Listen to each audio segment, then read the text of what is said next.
Increasing the quantity of kilometers covered during your running sessions is the most effective way to improve your performance, whether it's on distances ranging from 1,500 meters to the marathon, or even during ultra events, year after year. However, once you reach a certain level of training volume, it becomes both more challenging and riskier to further increase your weekly mileage.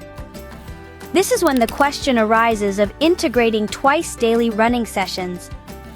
In this video, I will share my perspective on this 2-a-day training practice, an approach widely adopted by elite runners, which can also prove very beneficial for amateur runners. Why train twice a day? The first advantage: double sessions are the simplest way to increase your training volume. By adding a second run, even of short duration, to your routine regularly throughout the year, you can achieve a significant improvement in your fitness level. Furthermore, double sessions offer an interesting advantage. They allow for progress without significantly increasing the risk of injury. The second advantage: the body responds better to frequent stimuli, hence the expression, practice makes perfect. Provided, of course, that you provide it with the necessary conditions to adapt, such as proper nutrition and sufficient sleep. It's worth noting that running a distance of 20 kilometers can carry more risks than doing two 10-kilometer runs spaced a few hours apart in the same day. The distribution of effort with a recovery period allows the body to regenerate, thus reducing risks while maintaining the benefits. The third advantage, another often overlooked benefit of double sessions, involves the production of growth hormones. Doubling up stimulates this production twice a day.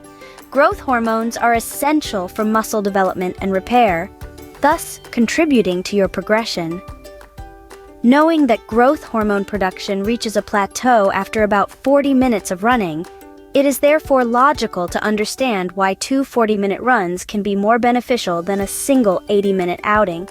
The fourth advantage of twice-daily training is that it allows you to train in a pre-fatigued state. This means that you have already engaged your muscles during your first running session, allowing you to access different muscle fibers that would be difficult to activate during a single session. The fifth advantage lies in the practicality of double sessions for runners with busy schedules, especially those with professional or family obligations. Double sessions offer valuable flexibility for those who have limited time windows in their day. Now that we've reviewed the advantages, let's switch to FAQ mode to explore how to optimize double sessions.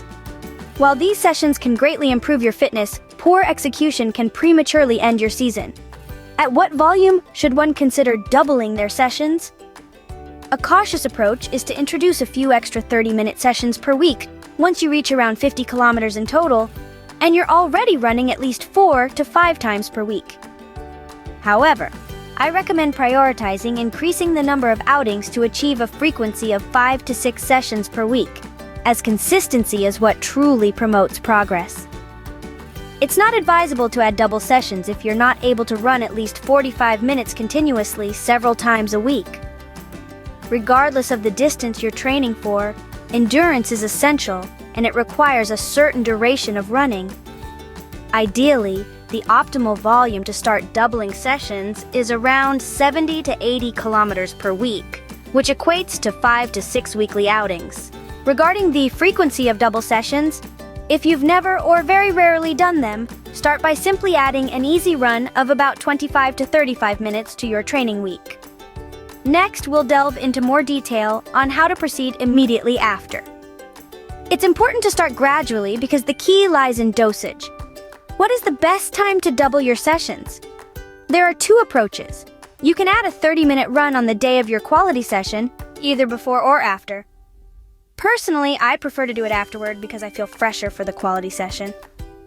Another option is to add a 30-minute run on your recovery day after a quality session. If you're new to double sessions, I recommend the first option, as at least the easy day is truly easy. The ideal would be to have your main session in the morning or at noon, then run a short 30 minutes in the evening. For those with commuting routes, doubling on an easy run day can be perfect. It allows you to save time and accumulate kilometers flexibly.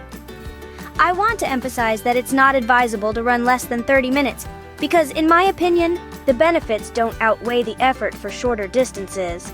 Double versus single. Which is the best approach?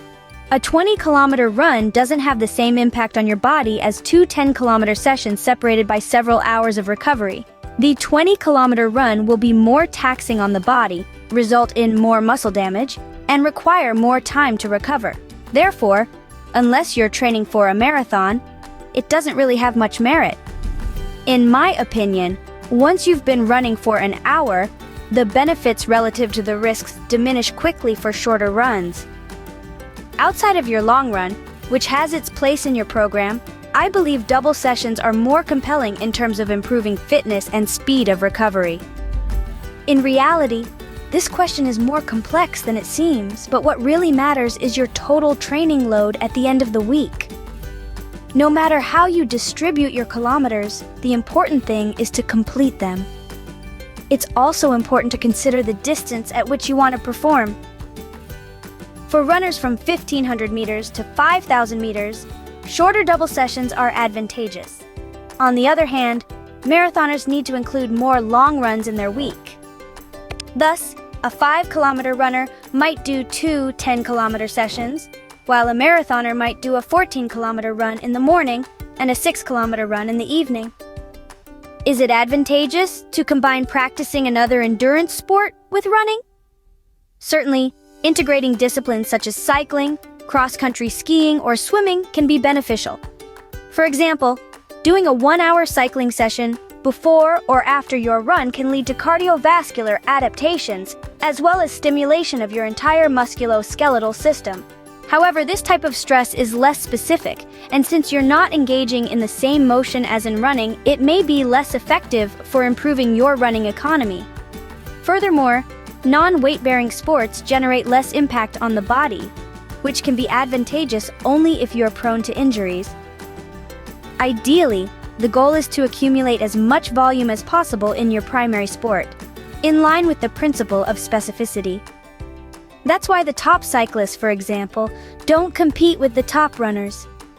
I recommend adding an additional endurance sport to running in the following situations: when the runner is at high risk of injury or is in a rehabilitation phase, if it's the only way for the athlete to increase their training volume. For marathon runners seeking to increase their volume but who already reach high levels.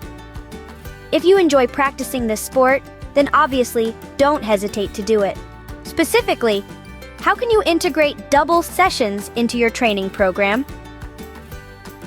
Let's take the example of a typical week for a runner who covers about 80 kilometers per week.